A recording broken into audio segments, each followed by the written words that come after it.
विवेक जी, बहुत दुर्भाग्यपूर्ण स्थिति है। विपक्ष को जिस प्रकार का मैंडेट एक मजबूत विपक्ष होने का मिला था इस बार, मुझे आशा थी, पूरे देश को आशा थी, जिन लोगों ने उनके पक्ष में मतदान किया था उन्हें आशा थी कि इस बार को सकारात्मक भूमिका प्रतिपक्ष निभाएगा सदन के अंदर। जिस दिन से सदन में बैठकों का आरंभ हुआ है, उस दिन से निरंतर हम देख रहे हैं कि राहुल गांधी, मैं संपूर्ण विपक्ष की बात नहीं कर रहा हूँ, क्योंकि पूरे विपक्ष से उस तरीके की घटनाएं, उस तरीके की हरकत, उस तरीके का व्यवहार, आचरण नहीं देखने को मिल रहा है। मैं सिर्फ राहुल गांधी की बात करूंगा कि जिस तरीके का व्यवहार सदन के अंदर राहुल गांधी कर रहे हैं, वो साफ ये दिखाता है कि राहुल गांधी अभी भी चुनावी मोड से बाहर नहीं आए। जैसा सबकी अपेक्षा थी, हमारे साथी जो कांग्रेस के प्रवक्ता है वो बार बार कहते हैं, अभी भी उन्होंने कहा कि सदन में स्वस्थ माहौल में चर्चा करने के लिए प्रतिपक्ष जो है पूरा सहभागिता निभाएगा। मैं नहीं देख पा रहा हूं कि ये कहाँ पे सहभागिता निभा रहे हैं। जो ये सत्र चल रहा है, आप भी जानते हैं विवेक जी, इस विशेष सत्र में सांसदों का शपथ होता है, स्पीकर का चुनाव होता है, राष्ट्रपति का भाषण होता है। राष्ट्रपति के अभिभाषण पे सरकार और प्रतिपक्ष की प्रतिक्रिया होती है, उस पर चर्चा होती है। आप मुझे बताइए कि उनके भाषण में किस अंश पे और किस धारा के तहत राहुल गांधी ने आज तक जितनी बार भी संसद में खड़े होकर के बयान दिए हैं, उस पर स्वच्छ चर्चा का इनिशिएटिव लिया है? नहीं लिया है।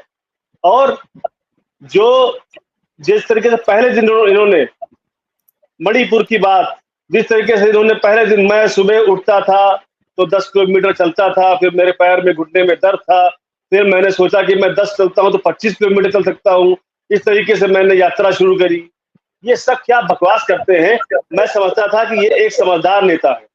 अब कम से कम प्रतिपक्ष को इतना बड़ा मैंडेट मिलने के बाद में, एक सम्मानजनक स्थिति में आने के बाद में, इनके दिमाग खुल जाएंगे, कुछ शब्दों का चयन ठीक से करेंगे। और अगर ये स्वयं चयन नहीं ठीक से कर पाते हैं तो मैं कहना चाहूंगा, इस बार इनको कैबिनेट मंत्री का दर्जा भी है, इनको पूरी एक सचिवालय मिली होगी, पूरी टीम मिली होगी, उनसे अपना भाषण लिखवाया करें, तब सदन में बोला करें। अगर आप जिस जनता ने आपको इतना बड़ा मैंडेट दिया है, उसको सकारात्मक दिखिए। आप कम से कम उसके सत्रों पे पानी मत फेरिए। और जो हिंसा हिंसा हिंसा और नफरत नफरत नफरत, असत्य असत्य असत्य की बात कर रहे थे, ये इनसे पूछिए, हिंसा जो 84 में दंगे हुए, किसकी सरकार थी? किसने हिंसा करवाई थी?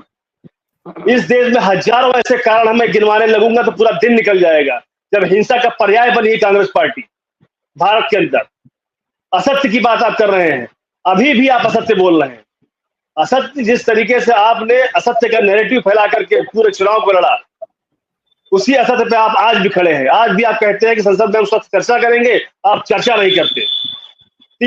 आर्टिकल 349 जो संसद की कार्यप्रणाली की नियमावली है, उसके तहत ये कहा, उसमें लिखा हुआ है कि आप स्पीकर की तरफ उंगली पॉइंट करके बात नहीं कर सकते।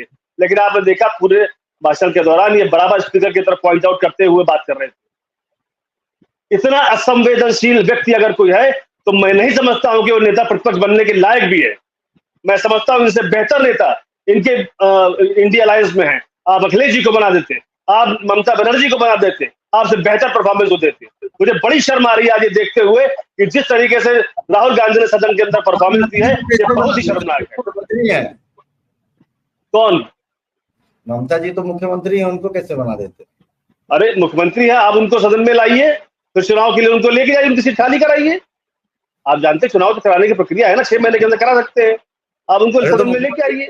मुख्यमंत्री की कुर्सी छोड़ने के लिए नहीं ना तैयार कर पाएंगे इंडिया अलायंस वाले। हाँ, अब ये मैं एक बात बता रहा हूँ, नहीं तैयार कर पाएंगे तो इनके गठबंधन का सामंजस्यता नहीं है। मेरा कहना था कि मैं समझता हूँ कि इनके गठबंधन के अंदर इनसे बहुत बेहतर नेता। अच्छा ठीक है, मैं समझा रजन जी। और 352 के तहत एक बार और कहूंगा, 352 के तहत आपने पूरे हिंदू समाज को एलिगेट किया है, पूरे हिंदू समाज को आपने हिंसक कहा है। आप किसी व्यक्ति के ऊपर आक्षेप लगा सकते हैं, किसी व्यक्ति के ऊपर उंगलियां उठा सकते हैं कि वो क्रूर है, वो हिंसक है, वो निर्दयी है। आप एज ए होल पूरे हिंदू समाज के ऊपर उंगली नहीं उठा सकते। ये देश हिंदुओं का है, ये संस्कृति हिंदुओं की सनातन संस्कृति है। जैसा यामीन जी ने कहा, इस देश में हिंदुस्तान में रहने वाला हर व्यक्ति हिंदू है, तो आपने कोलैबोरेटिवली कलेक्टिवली पूरे देश को हिंसक कह दिया है। कहां पूरे देश में हिंसा होती है? धर्म के नाम पे बांटने का काम आपने किया। आपने जिन धर्म गुरुओं का नाम लिया, बुद्ध का नाम लिया आपने, गुरु नानक जी का नाम लिया आपने ईसा मसीह का नाम लिया, मुझे बताइए कि इनमें से कौन ऐसा धर्मगुरु था जो धर्म के आधार पर राजनीति करता था? बताइए, इसमें ऐसा कौन सा धर्मगुरु था जैसे जामिया मिलिया इस्लामिया जैसे संस्थाओं में मुस्लिमों को आरक्षण देने का काम किया, हिंदू का आरक्षण छीनने का काम किया? बताइए मुझे। मैं राहुल गांधी सवाल पूछता हूँ, ये आप हिंसा की, असत्य की और कटुता की बात करते हैं, नफरत की बात करते हैं, इसके पर्याय आप हैं। हिंदुस्तान में का हिंदू जो है वो सहिष्णुता का प्रतीक है, उदारता का प्रतीक है वो। आज तो सदन में उनके तेवर और उनका प्रयास यही था कि वो हिंदुओं का भी मत हासिल कर सके पूरी तरीके से, और आपके बीजेपी और आरएसएस के बीच में जो कुछ चल रहा है, जैसी मीडिया रिपोर्ट आ रही है, उसका भी लाभ उठाते हुए नजर आए। चीज को आप एक देखते नहीं है, एक आपको घेरने के लिए नया नया काट लेके आ रहे हैं। विवेक जी, यही तो मैं सत्य कह रहा हूं बार बार। चुनाव से पहले आप मुस्लिम आरक्षण की बात कर रहे थे, आज आप नहीं बात कर रहे हैं। आज आप हिंदू बनने की बात कर रहे हैं। आज आप सिर्फ वोट की राजनीति करने के लिए, हिंदू वोटर्स को अपने लिए पोलराइज करने के लिए आप हिंदुत्व की बात कर रहे हैं। हिंदुओं को हिंसक बताकर, हिंदुओं को भारतीय जनता पार्टी आरएसएस से विमुख करके आप अपनी वोट पोलराइज करने की बात कर रहे हैं। यही तो असत्य है, यही तो झूठ है। इसी झूठ के नैरेटिव के सहारे ये प्रतिपक्ष इस देश में चुनाव लड़ रहा है, चुनाव जीत रहा है, चुनाव में सीटें बढ़ रही। लेकिन मैं आपको बताना चाहता हूं पूरी गंभीरता के साथ में और पूरी दृढ़ता के साथ, मुझे पूर्ण विश्वास इस बात का है कि जो झूठ इन्होंने इस बार चला है, जो छल इन्होंने इस बार छल कपट देश की जनता के साथ किया है, उस छल कपट का इनको मुंह तोड़ जवाब इसी देश की, इसी प्रदेश की जनता अगले चुनाव में देगी। आप देख लीजिए। ये झूठ आप बता, ये अयोध्या जैसा अभी यामीन जी ने कहा, अयोध्या कॉन्स्टिट्यूंसी है क्या? संसद के अंदर अयोध्या से जीते हुए ये चालू तो आप लोगों ने ही किया। रजत जी ने कॉन्स्टिट्यूंसी तो फैजाबाद है ना, जो उनका कहना है, मैं उसमें वो बात पॉइंट आउट कर रहा हूँ। जो कहते हैं कि अयोध्या हारे, आप अयोध्या नहीं हारे हैं। अयोध्या जहां पे ये कह रहे हैं कि अयोध्या वासियों ने इनके विकास को, राम मंदिर के निर्माण को नकार दिया, वहां पे मैं ये कह रहा हूं कि ये झूठ का नैरेटिव फैला रहा है। अयोध्या विधानसभा नहीं आ रहे हैं हम आज तक समय हर बार में 3 बार जीते लोग, बाकी हर बार सपा बदला देती है। अयोध्या विधानसभा में ठीक है बीजेपी को मेजोरिटी है, लेकिन आसपास के विधानसभा मिला के लोकसभा क्षेत्र बनता है, वहां तो आप हारे हैं। विवेक जी, तो आसपास की विधानसभाओं की वजह से पहले भी लोकसभा हारते रहे वहां पे फैजाबाद में, पहले भी विधानसभा लोकसभा जो सपा और बसपा के पास रही है। जब राम मंदिर का आंदोलन अपने चरमोत्कर्ष पे था, आपको याद होगा, उस वर्ष भी भारतीय जनता पार्टी वहां से नहीं जीती। तो वहां का जाति समीकरण ऐसा है, वहां की व्यवस्था ऐसी है कि वहां पर एनडीए के लिए या भारतीय जनता पार्टी के लिए या आरएसएस के लिए सिर्फ सत्ता इंपॉर्टेंट होती तो विवेक जी तीसरी बार देश की जनता माननीय प्रधानमंत्री जी के नेतृत्व में एनडीए गठबंधन की सरकार बनाने का काम नहीं करती। ये तो वही बात हुई, फेल भी हो गए तब भी बड़े खुश हो रहे हैं। 240 सीटें पाकर के ऐसा लग रहा है जैसे आप 540 पा गए हैं। अरे आप ये क्यों भूल जाते हैं कि आप अभी विपक्ष में बैठे हुए हैं, प्रतिपक्ष में बैठे हैं? आप जीत नहीं गए, आप हारे हैं। लेकिन हारने के बाद जो इनकी अप्रत्याशित, इनको जो सराहना समाज से मिल गई, जो समाज से सपोर्ट इनको मिल गया झूठ के सहारे, उससे ये बहुत खुश है। इनको लग रहा है कि हमारी राह चल पड़ी है, हमारी नाव जो है आगे निकल पड़ी है। लेकिन नहीं, ये भ्रम, ये छल, ये कपट सब यही तक था, यही खत्म हो जाएगा, आगे नहीं बढ़ेगा। आप देख लीजिए। ठीक है रजत, आईटी सेल तो इस बार आपका बहुत मजबूत रहा है। इसमें चलिए आपने कह दिया तो मजबूत आईटी सेल हमारा मजबूत था, तो हम जो है झूठे नैरेटिव को फेल करने में कामयाब हो जाते हैं। बहुत बड़ी विडंबना है क्योंकि देखिए यामीन जी बहुत बैलेंस प्रवक्ता है, मैं समझता हूँ, और इस बात के लिए मैं इनकी सराहना करता हूँ, तारीफ करता हूँ। और मैं ये मतलब मेरी ये बड़ी इच्छा है कि जो इनकी पार्टी के सर्वोच्च नेता है राहुल गांधी जी, उनको कम से कम इन जो हमारे साथी प्रवक्ता है, इनकी वाणी, इनकी शैली, इनकी बातें उन तक पहुंचे तो उन्हें समझ में ये आ जाए कि मुसलमान एक्चुअली चाहता क्या है, इस देश का मुसलमान असल में क्या चाहता है, उसकी क्या भावना है, उसकी क्या सोच है। ये उन तक पहुंचना बहुत जरूरी है, क्योंकि उन्हें लगता है कि मुसलमान उनकी विपौती। और रही बात मुसलमानों का इस्तेमाल करने की, बिल्कुल सही बात है। मुसलमानों का एज ए कम्युनिटी उनका इस्तेमाल हर पार्टी ने किया है, सिर्फ बीजेपी ने नहीं किया। क्योंकि अगर बीजेपी इस्तेमाल करती तो बीजेपी में सबसे ज्यादा लाभ देने वाली है ना, बीजेपी हिंदुओं का करती है, सनातन खतरे में है, इनकी संख्या, भाई जो आपका मास वोटर होगा इस्तेमाल वही होता है, ताकि वो बल्क में इसी को पोलराइजेशन बोलते हैं, इसी को पोलराइजेशन बोलते हैं।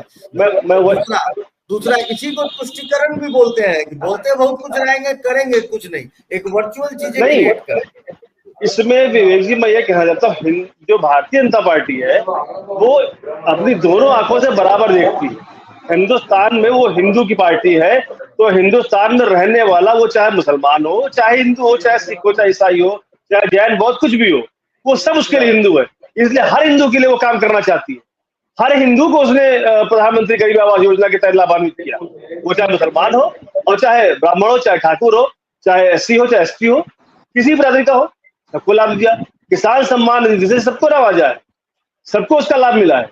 शौचालय सबको मिले बगैर भेदभाव के। मैं ऐसे बहुत से गांव जानता हूं, मैं क्षेत्र में वर्क करता हूं, मैं ऐसे बहुत सैकड़ों गांव ऐसे जानता हूं जहां मुस्लिम आबादी 90% है और वहां भी सब सुविधाएं दी गई है। हर घर को नल से जल, ये योजना चल रही है पूरे देश में। ऐसे बहुत से गांव है जहां केवल मुस्लिम आबादी है और वहां भी योजना का लाभ दिया जा रहा है। तो मैं कहना चाहता हूं कि हमारी तरफ से, हमारी पार्टी की तरफ से भेदभाव की राजनीति नहीं किया, और सिर्फ कांग्रेस और उसके घटक दल ये भेदभाव की राजनीति करते हैं। क्योंकि सिर्फ चुनावों की बात नहीं, हमने विगत 10 वर्षों में निरंतर उसी दिशा में कार्य किया है। कहीं अवरोध नहीं आया। जो डीबीटी ट्रांसफर की हमारी स्कीम है वो बराबर सुचारू रूप से चल रही है, उसमें लाभ में कभी कोई भेदभाव नहीं किया गया है। और रही धर्म की बात, तो मैं ये बताना चाहता हूँ कि धर्म की राजनीति को अब चुनावों के बाद, चले चुनाव तो ठीक था, चुनाव में हर आदमी को, हर पार्टी को लग रहा था कि धर्म की राजनीति करेंगे तभी जीतेंगे, आपने कर लिया, अब तो चुनाव खत्म हो गए हैं। अब आप सदन के अंदर बैठे हैं, सदन के अंदर आपको धर्म के आधार पे हमला नहीं करना है। ये आपको कब समझ में आएगा कि सदन आपको वहां पे स्वस्थ चर्चा के लिए, देश के हित की योजनाओं के लिए बहस करने के लिए बना है। वहां आप एक दूसरे के ऊपर आरोप लगाने के लिए नहीं बैठे हैं। आज इतना समय दिया गया, अभी तक ये चिल्लाते थे कि हमको समय नहीं दिया जाता। उस दिन कहने लगे हमारा माइक बंद हो गया, जबकि टेक्निकल ग्लिच था। सब जानते थे कि वो टेक्निकल ग्लिच था, इसलिए माइक बंद हुआ। आरोप क्या लगाया कि मुझे जो है मेरा माइक बंद कर दिया गया। जिस दिन इन्होंने अपनी यात्रा की बात चालू करी थी, मणिपुर की बात चालू करी, उस दिन इन्होंने कहा कि मुझे बोलने का टाइम नहीं दिया गया, जबकि पूरे देश ने देखा कि राहुल गांधी को कितना समय दिया गया। आज की बात आप कर लीजिए, आज जो है राष्ट्रपति का भाषण पे नीट के मुद्दे बात करनी थी, आपने नीट के मुद्दे पे कितनी बात करी? 10% का समय आपने दिया और सिर्फ 5 सेकंड आपने नीट के मुद्दे बात नहीं करी, आपने इधर उधर की बातें करी। आप मुझे बताइए, आज मुद्दा भाजपा और आरएसएस हिंदुत्व की बातें नहीं, इस पे आपका टॉपिक था। अब मैं यहाँ पे बात संदेश खाली करता, मैं यहाँ पे बात दूसरे चुनावों की, तो मैं इमरजेंसी की बात करता। अच्छा लगता है आपको? नहीं लगता। स्वच्छ चर्चा का मतलब है जो पक्ष रखा गया है, जो विषय रखा गया है, उस पर आप बहस कीजिए। आप सोल्यूशन देते, आज नीट की बात हो रही थी, आप जो है रास्ता बताते, आप कोई सजेशन देते, आप कोई प्रपोजल देते, नहीं किया आपके पास है ही नहीं। आपको सिर्फ राजनीति करनी है, इसलिए आप चिल्लाते हैं रोड पे और संसद के अंदर, आपके पास कोई सोल्यूशन नहीं है। अरविंद जी बार बार मुद्दे से हट के बात करेंगे तो फिर माइक बंद भी कर दिया जाएगा, यहाँ भी डिबेट बंद कर दिया जाता है। और अभी परसों जो मुसलमानों की सभा की वीडियो क्लिपिंग जारी हो रही थी, जिसमें बोल रहे थे कि हिंदुस्तान में रहना होगा तो अल्लाह अल्लाह कहना होगा। यामिन जी ये देखिए व्यक्तिगत लोगों की सोच है, ये आपके अकबरुद्दीन ओवैसी जो भारतीय जनता पार्टी का एजेंट है, भारतीय जनता पार्टी का एजेंट अकबरुद्दीन ओवैसी और जो है असुद्दीन ओवैसी को एजेंट कहते हैं। किसी लीडर ने कही हो तो बताइए। मैं तो ये कहना चाहता हूँ, पांडे जी की नीयत साफ है, पांडे जी की साफ है, दूसरे व्यक्ति की नहीं है। मैं ये कहना चाहता हूँ। ठीक है यामिन जी, धन्यवाद।